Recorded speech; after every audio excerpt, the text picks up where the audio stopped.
পেট পরিষ্কার হচ্ছে না, পায়খানা করতে কষ্ট হয়, টয়লেটে অনেক সময় ধরে বসে থাকতে হয়, কোষ্ঠকাঠিন্যে ভুগছি, সমাধান কি? আমি এই ভিডিওতে কোষ্ঠকাঠিন্যের সবচেয়ে কমন 6টি কারণ আর সেগুলোর সমাধান তুলে ধরব। প্রত্যেকটা কারণ সহজ ভাষায় বুঝিয়ে বলবো, যাতে আপনার পেটে কি হচ্ছে পুরোটাই বুঝতে পারেন আর সমাধান মেনে চলতে সুবিধা হয়। শুরু করছি। 1 নম্বর কারণ, খাদ্যে যথেষ্ট পরিমাণ ফাইবার বা আঁশ না থাকা। পেট পরিষ্কার হওয়ার জন্য খাবারে আঁশ থাকা কেন খুব গুরুত্বপূর্ণ সেটা একটু বুঝিয়ে বলি। আমাদের পেটের ভেতরে থাকা নাড়িভুঁড়ি যেখানে পায়খানা তৈরি হয় এবং জমা থাকে, সেখানে আঁশ বা ফাইবার অনেকটা স্পঞ্জের মতো কাজ করে। অর্থাৎ আঁশ পানি শোষণ ও ধারণ করার মাধ্যমে পায়খানায় পানি ধরে রাখতে সাহায্য করে। তাই ফাইবার থাকলে পায়খানা নরম হয়, ভারী হয়, আর সেই পায়খানা নাড়িভুঁড়ির ভেতর দিয়ে সহজেই এগোয় এবং সহজেই সেটা শরীর থেকে বের করা যায়। এটা তো মাত্র একটা উপায় বললাম। স্বাভাবিক পায়খানা হতে আঁশ আরো অনেকভাবে সাহায্য করে। তাই খাদ্যে যদি যথেষ্ট পরিমাণে ফাইবার বা আঁশ না থাকে, তখন কোষ্ঠকাঠিন্য দেখা দিতে পারে। তাহলে সমাধান কি? খাবারে ফাইবারের পরিমাণ বাড়াতে হবে। কোন কোন খাবারে ফাইবার পাওয়া যায়? ডাল, ছোলা, গাজর, শসা, টমেটো, আপেল, কলা, প্রায় সব শাকসবজি, ফলমূল, অন্যান্য গোটা শস্যদানা ইত্যাদি। গোটা শস্যদানা কি?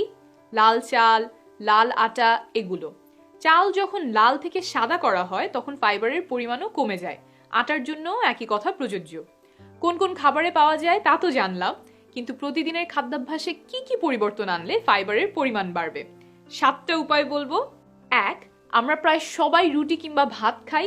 এই ক্ষেত্রে যদি আমরা লাল আটা বা লাল চাল ব্যবহার করি, তাহলে আমাদের খাবারে ফাইবারের পরিমাণ অনেক বেড়ে যাবে। 2, ভাত বা রুটির সাথে ডাল খেতে পারেন, ডালে ভালো পরিমাণ ফাইবার আছে। 3, প্রতিবার খাওয়ার সময় খেয়াল রাখবেন আপনার প্লেটে সবজি কি আছে। প্রতিবেলায় যদি সবজি খেতে পারেন তাহলেও অনেক ফাইবার পেটে যাবে। 4, সবজির তরকারি না খেতে চাইলে বা সবজি রান্না করা না হলে আরেকটা উপায় আছে। শসা, গাজর, টমেটো কেটে সালাদ বানিয়ে ফেলতে পারেন। প্লেটের একপাশে ভালো পরিমাণে সালাদ নিয়ে খাওয়া শেষ করলে সেখান থেকেও অনেক ফাইবার পাওয়া যাবে। 5, নাস্তা খাওয়ার সময় একটা ফল যেমন কলা, আপেল বা নাশপাতি খেতে পারেন। অল্প করে বাদাম খেতে পারেন, সাথে ওটসও খেতে পারেন যদি ভালো লাগে, বুট বা ছোলাও খেতে পারেন। 6, যেসব ফল আর শাকসবজি খোসা সহ খাওয়া যায় সেগুলো খোসা সহই খাওয়ার চেষ্টা করবেন, যেমন আপেল, টমেটো, খোসা সহ আলু, কারণ খোসাতে ফাইবার থাকে। তবে খোসা সহ খেলে অবশ্যই ভালো করে সেগুলো ধুয়ে নেবেন। 7, যখন সম্ভব ফল বা সবজি আস্ত রেখে খাওয়ার চেষ্টা করবেন। ব্লেন্ড করলে, জুস বানালে বা ভর্তা বানালে আঁশ কমে যায়। তবে খাবারে ফাইবার বাড়ানোর ক্ষেত্রে 2টা জিনিস মাথায় রাখা খুব গুরুত্বপূর্ণ। প্রথমত, হঠাৎ করে খাবারে ফাইবারের পরিমাণ বাড়ালে অনেকের বায়ুর সমস্যা দেখা দেয় বা পেট ফাঁপা লাগতে পারে। তাই ধীরে ধীরে খাবারে ফাইবারের পরিমাণ বাড়াবেন। যেই 7টা পরামর্শ বললাম সেগুলো নিয়ে একটা পরিকল্পনা তৈরি করবেন। আপনার সুবিধা অনুযায়ী কোনোটা আগে কোনোটা পরে করবেন, একসাথে সবগুলি শুরু করবেন না। দ্বিতীয়ত, একটু আগেই বলেছি যে ফাইবার পানি শোষণ করে, তাই খাদ্যে ফাইবারের পরিমাণ বাড়ানোর সাথে সাথে যথেষ্ট পরিমাণ পানি নিশ্চিত করতে হবে। এই পানি নিয়েই আমার দ্বিতীয় পরামর্শ। কোষ্ঠকাঠিন্যের 2 নম্বর কারণ, যথেষ্ট পরিমাণে পানি না খাওয়া। পায়খানা নরম করতে হলে শরীরের পানি প্রয়োজন হয়। আবার পায়খানা যাতে আমাদের বৃহদন্ত্রে অর্থাৎ পেটের নাড়িভুঁড়িতে সহজে চলাচল করতে পারে, কোথাও আটকে না থাকে, তার জন্যও প্রয়োজন পানি।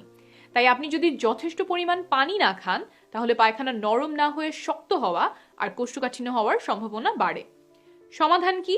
দিনে অন্তত 2 লিটার পানি পান করতে হবে।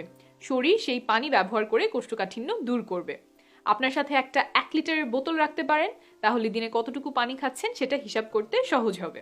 এখন চলে আসি কোষ্ঠকাঠিন্যের 3 নম্বর কারণে, দীর্ঘ সময় ধরে শুয়ে বসে থাকা। আমরা যদি হাঁটাচলা কমিয়ে দেই, শারীরিক পরিশ্রম না করি, অনেকক্ষণ ধরে শুয়ে বসে থাকি, ব্যায়াম না করি, তাহলে কোষ্ঠকাঠিন্য হতে পারে।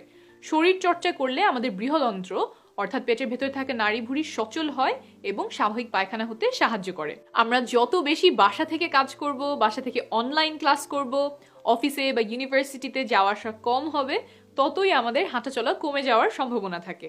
হয়তো সকালবেলা ঘুম থেকে উঠে 2 কদম দিয়ে টেবিল চেয়ারে বসে সারাদিন সেখান থেকেই আপনি কাজ করছেন বা ক্লাস করছেন, দিনে আর ব্যায়াম করা হচ্ছে না, তখন কিন্তু কোষ্ঠকাঠিন্য দেখা দেওয়ার সম্ভাবনা বেড়ে যায়। কি করতে পারেন? প্রতিদিন কিছু সময় হাঁটাহাঁটি করা, ব্যায়াম করা বা দৌড়ানোর অভ্যাস গড়ে তুলুন। একদম কিছু না করার চেয়ে অল্প কিছু করাও শ্রেয়। আজকে থেকেই শুরু করতে পারেন। ধরেন চিন্তা করলেন প্রতিদিন 10 মিনিট বা 15 মিনিট দ্রুত হাঁটবেন, তারপর আস্তে আস্তে সময়টা আপনি বাড়াবেন।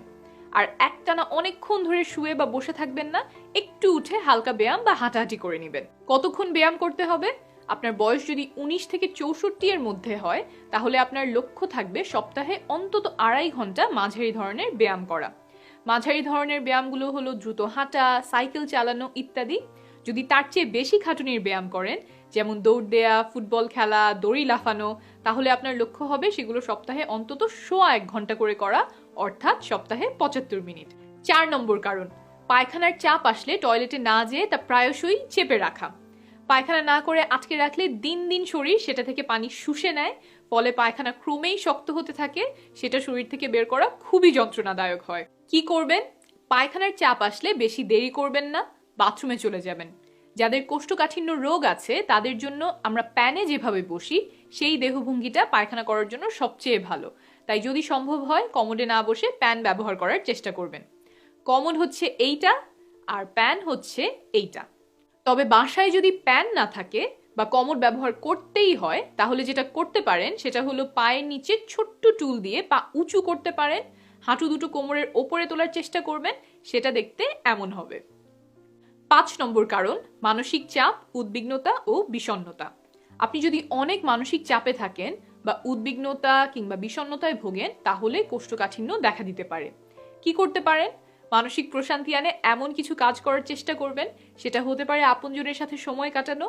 আর যদি আপনি বিষণ্ণতা বা ডিপ্রেশন অথবা উদ্বিগ্নতা বা অ্যাংজাইটি রোগে ভুগে থাকেন, তাহলে সেই রোগের চিকিৎসা নেবেন। আপনার মানসিক অবস্থার উন্নতির সাথে সাথে কোষ্ঠকাঠিন্য আস্তে আস্তে সেরে উঠবে। 6 নম্বর কারণ, কিছু ওষুধ।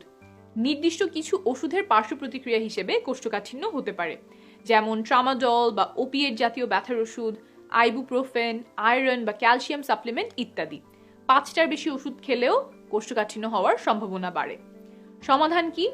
নতুন ওষুধ শুরু করার পরে যদি মনে হয় কোষ্ঠকাঠিন্যের সমস্যা বেড়ে গেছে, আপনার ডাক্তারকে জানান। তিনি ওষুধ বদলে দিতে পারেন বা কোষ্ঠকাঠিন্যের চিকিৎসার জন্য আলাদা ওষুধ দিতে পারেন। আর ওষুধ যদি এমন হয় যে আপনাকে সারা জীবন খেতেই হবে, তাহলে আগে যে উপায়গুলো বললাম সেই উপায়ে কোষ্ঠকাঠিন্য দূরে রাখার চেষ্টা করবেন।